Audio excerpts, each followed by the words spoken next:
Baik, selamat datang kembali. Kita akan melanjutkan pembahasan tentang longitudinal data analysis.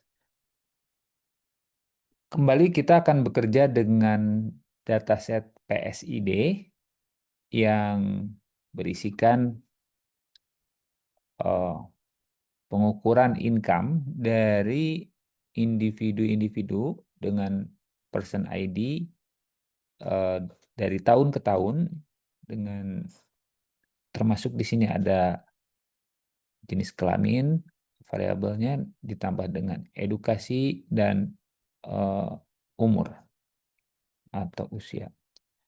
Nah, di sini kita akan mencoba lebih lanjut eh, melihat bagaimana kita melakukan data analisis pada observasi yang bersifat eh, berulang atau repeated measure. Kita akan coba plot kembali. eh, dengan demikian, kita dapat memahami sebetulnya bagaimana data ini akan terlihatnya. Di sini kita dapat melihat eh, data yang sudah ada kita plot jadi 20 panel di sini, di mana setiap panel itu memvisualisasikan individu tren dari tahun ke tahun. Di mana di sini kita lihat sumbu X itu menyatakan waktu ya dengan unit tahun, dan sumbu Y ini adalah besaran income. Dengan demikian, kita akan lebih lanjut meneliti eh, bagaimana respon dari apa yang disebut dengan respon feature ya dari setiap individu. Karena kita melakukan studi ini pada setiap individu, maka eh, studi seperti ini bisa disebut dengan modeling individu respon, atau bisa disebut juga dengan individual model for response feature analysis. Nah, dari sini kita akan coba lebih lanjut melihat bagaimana eh, apa saja faktor-faktor dari yang dapat mempengaruhi ya dari income. Kalau kita lihat di sini dari individu ini kita dapat melihat berbagai hal yang kemungkinan dapat mempengaruhi besaran income dan juga trennya. Kita akan coba lihat lagi secara lebih dalam lagi.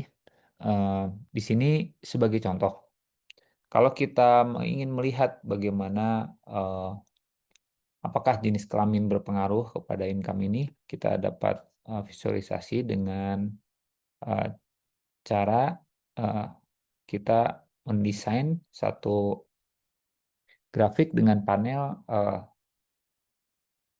yang merepresentasikan laki-laki dan perempuan ya. M di sini male dan female untuk perempuan.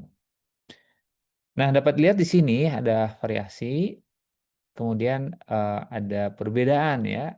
Secara umum rata-ratanya kelihatan di sini ada pola ya, di mana female terlihat lebih rendah, tapi kemudian memiliki dinamika progres income dari waktu ke waktu yang lebih dinamis. Sementara male atau laki-laki itu eh, terlihat lebih tinggi rata-ratanya, walaupun dinamika dari kenaikan income dari waktu ke waktu lebih cenderung eh, lebih rendah.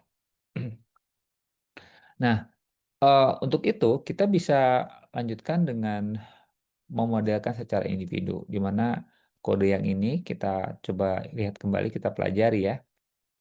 Kode yang ini memperlihatkan bagaimana person ID nomor 11. Kita dapat melakukannya, memodelkannya dengan perintah ini ya, di mana LM ini. Eh, ini kita menggunakan linear model dengan catatan di sini kita akan nanti melanjutkan dengan pemodelan yang lebih tepat. Dengan linear model, kita akan mencoba melihat bagaimana faktor dari tahun atau waktu dengan menggunakan hanya satu data saja ya. maaf, bukan satu data, satu subjek atau person di sini, person ID nomor 11. Kita dapat melihat pada subjek nomor 11 ini, ya, kita dapat melihat apa yang disebut dengan slope, ya, dari hasil pemodelan linear regresi ini. Nah, di sini kita dapat menstatementkan dengan curve, ya, koefisien atau slopes dari individu nomor 11 ini. Di sini dapat kita lihat bahwa dia memiliki slope, yakni ada dua, yaitu intercept dengan slope-nya itu sendiri, ya. Di mana di sini karena kita memodelkan log income dengan year, maka kita dapat lihat di sini ternyata year memiliki koefisien 0,08.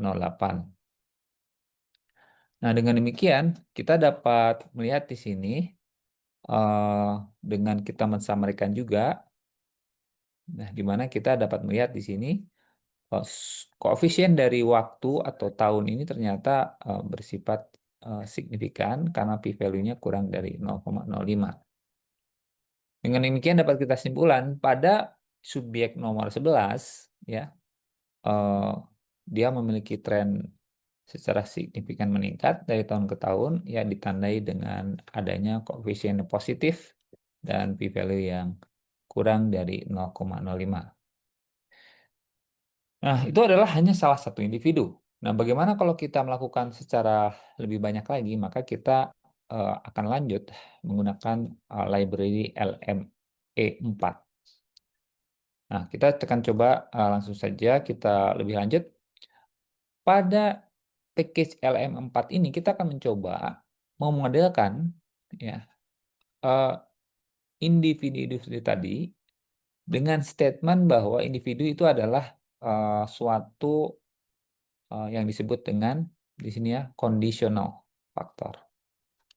Mungkin kita coba ingat kembali formulasi dari linear regresi yang tadi sudah kita lakukan atau regresi logistik juga itu memiliki formula hanya di statement yang ini. Ya, jadi Y dan X. Perbedaannya di sini pada longitudinal data analysis, kita memasukkan unsur yang disebut dengan person, ya, conditional to person dengan kode pemisah kode seperti ini. Ya, di mana kita tetap menggunakan data PSID dan kemudian nanti kita akan mengevaluasi bagaimana intercept dan slopes, ya, dari keseluruhan masing-masing individu tersebut. Nah, kita akan coba run saja di sini. Ya.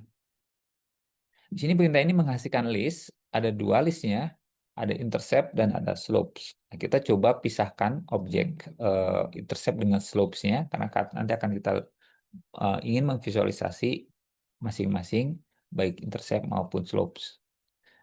Kita akan run di sini untuk mengeluarkan intercept-nya dari model yang sudah kita buat tadi. Kemudian di sini kita akan uh, mengeluarkan slopes-nya, ya, koefisiennya. Nah, di sini nanti kita bisa lihat, ya, uh, bagaimana ini akan bisa kita analisis lebih lanjut. Sementara kita di sini ingin melihat uh, bahwa data yang ada ini itu ada 85 individu. Jadi kita melakukan modeling individu terhadap 85 subjek, ya, sebagaimana kita lihat di sini. Nah, dengan demikian kita memiliki 85 slopes dan 85 intercept yang tadi sudah kita keluarkan dari model ini. Oke, lagi saya ulangi, perintah ini nanti ini tadi yang kita sudah lakukan itu adalah perintah di mana kita melakukan modeling secara total, namun eh, kita batasi untuk masing-masing individu. Nah, kita dapat melihat bagaimana slope dan intercept-nya secara langsung. Kita akan melihat juga hubungan antara slope dan intercept. Kita bisa memplotnya setelah kita menghasilkan dua objek yang tadi, ya, slope dan intercept. Nah, seperti ini. Nah, ini adalah hasil dari perhitungan slope dan intercept dari masing-masing individu. Jadi ini titik-titiknya ada 85. Karena tadi kita menggunakan 85 individu dengan pengukuran pendapatan dari tahun ke tahun. Eh, untuk bisa lebih lanjut menyelidiki apakah seks memiliki perbedaan efek kepada income, maka kita akan lakukan beberapa analisis di bawah ini dengan menggunakan kode ini. Pertama, kita akan mencoba mematchingkan ya dengan masing-masing identitas dari titik-titik yang sudah kita hasilkan ini. Kemudian setelah kita melis jenis kelaminnya, kita matchkan, kemudian kita lakukan analisis berdasarkan jenis kelamin dengan menggunakan box plot. Kita menggunakan perintah ini. Nah, di sini kita dapat melihat bahwa kita baru saja menampilkan slopes ya dari perempuan dan laki-laki. Kita membagi, kemudian kita melihat rata-rata dari slopes-nya. Sebagaimana kita ketahui, slopes itu adalah kemiringan. Kita tahu tadi model yang kita buat adalah model income berdasarkan waktu. Otomatis, slope positif memperlihatkan hubungan yang positif antar waktu. Dengan demikian, makin waktunya makin tinggi atau makin berlanjut, maka income-nya makin besar. Oke. Di sini kita lihat dua-duanya, baik female atau male, punya tren slopes yang koefisiennya itu positif. Dengan demikian, dua-duanya sebetulnya ada tren meningkat dari tahun ke tahun. Namun, kita lihat di sini, female itu punya progresivitas slope atau kemiringan yang lebih besar dibanding dengan laki-laki. Uh, ini adalah sekali lagi analisis untuk melihat perbedaan slopes ya dari individu-individu yang kemudian kita golongkan apakah dia laki-laki atau perempuan. Selanjutnya kita akan dapat melihat juga lebih lanjut lagi ya bagaimana nanti kita dapat uh, mengimplementasikan hal ini dengan menguji secara statistik. Kalau kita ini secara visual, maka kalau kita ingin melihat perbedaan ini apakah signifikan atau tidak, kita menggunakan t-test karena di sini kita punya parameter ya, slopes itu berupa koefisien berupa numerik dan kita uh, run kode berikut ini. Nah, ternyata min dari X ya, X itu sebentar ya, X itu male ya dan Y itu adalah female. Jadi kita lihat di sini slope rata-rata dari male ya itu 0,05, 6 dan seterusnya. Sementara rata-rata slopes dari perempuan atau Y ini adalah 0,089 dan seterusnya. Dengan angka ini ternyata p-value-nya adalah 0,020 dan seterusnya. Di bawah 0,05. Dengan demikian dapat kita simpulkan bahwa slopes ya, koefisien income terhadap apa tadi dari waktu ke waktu itu significantly perempuan lebih tinggi dibanding dengan laki-laki. Terima kasih. Sampai jumpa pada pembahasan selanjutnya.